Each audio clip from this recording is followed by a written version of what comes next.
I want to talk to you about arpeggios.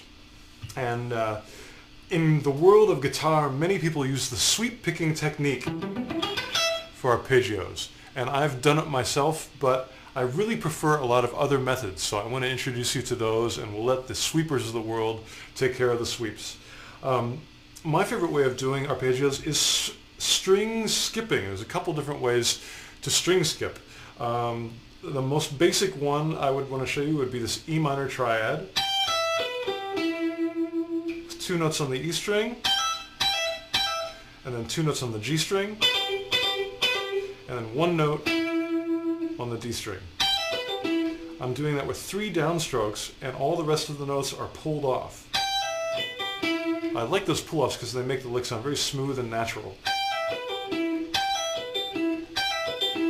And that kind of shape allows me to do different phrases, hammer-ons and pull-offs. To me, that kind of phrasing is very natural and very musical and very useful in tempo. So experiment with using those in different tempos in your music. You know, if you're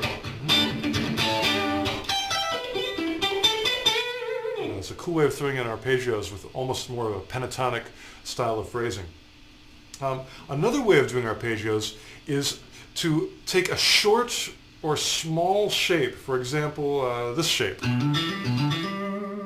Very simple. I'm using the same frets, 7 and 10, on the low E and low A strings. And this happens to be all the notes in an E minor 7th arpeggio. It's got the root in the 3rd, it's got the 5th and the 7th. That's all you need. So let's take it up an octave and start it here. Same fingering shape, just an octave higher. And once again up an octave. So real slow. This is a really cool way of visualizing how to play an arpeggio, because you have the same shape in 3 places, and all you have to do to be able to find those places is know where your octaves are. So I'm looking for the B here, here, and here. And you can even practice moving your first finger between those B notes. That way your hand gets used to the technique and your eye gets used to visualizing that position shift in order to make that arpeggio happen.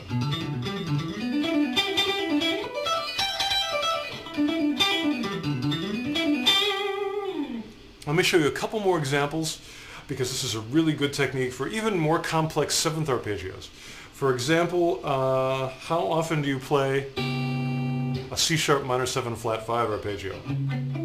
Probably not very often, but that's because you don't know one, or at least I didn't until I learned this very simple shape. It's B and C sharp, then E and G. That's it. That's all you have to know. And then just put that in the octaves. Up an octave starting on B, up an octave starting on B. Same shape every time. Then just experiment with it to try to find hammer-on and pull-off sequences that allow you to go between the positions.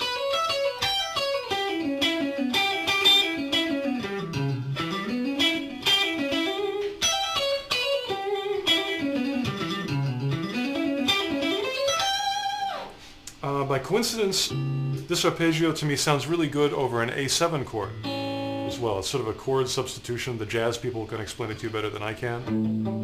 But it sounds nice over this chord.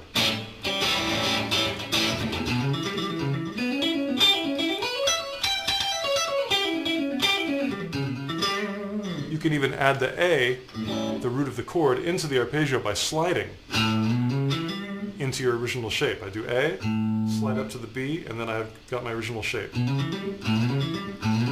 I can do that each time. Here's the A, here's the A. That's a nice sounding arpeggio.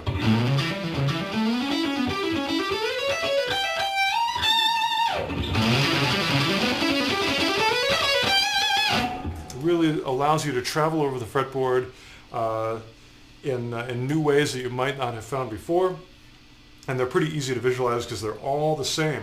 You can even do something as simple as a bend and do that in different octaves. This is again using the octave idea to expand your playing. Those are all B going up to C, a half step bend.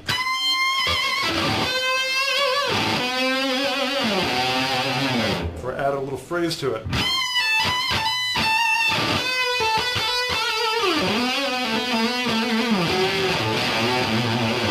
Any lick you have, you can do in different octaves. You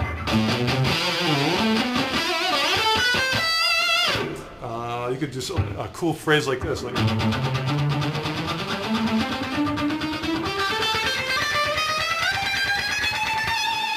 there's so many different ways of using octaves to get over the fretboard.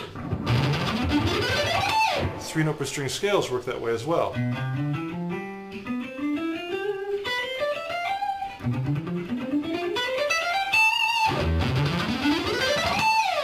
So I recommend learning those octaves, and suddenly the world of arpeggios